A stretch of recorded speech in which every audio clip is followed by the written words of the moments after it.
How did John Locke influence property rights in America?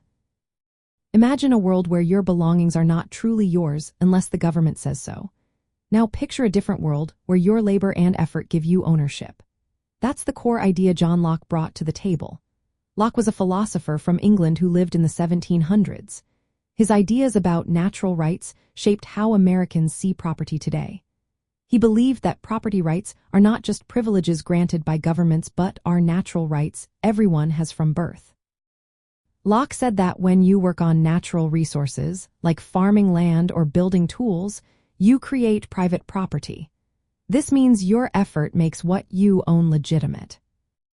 Locke's thinking was based on the idea that life, liberty, and property are fundamental rights that no government can take away.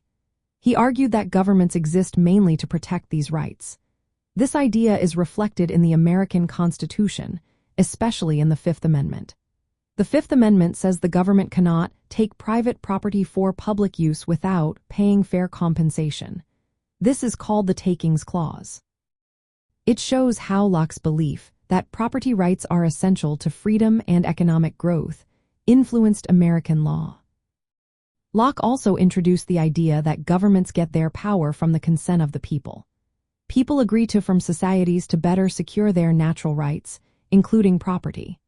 This social contract means that governments must respect property rights or risk losing their authority.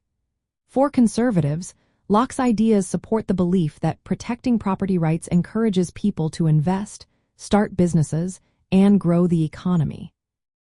When property rights are weak or ignored, it can lead to unfair seizures or excessive government control, which Locke and conservatives see as threats to personal freedom. In practical terms, Locke's philosophy justifies a system where individuals can freely acquire, use, and transfer property. The government's role is limited to protecting these rights and ensuring fair compensation if property must be taken for a genuine public purpose. This approach supports free markets and private ownership, which are seen as vital for American prosperity.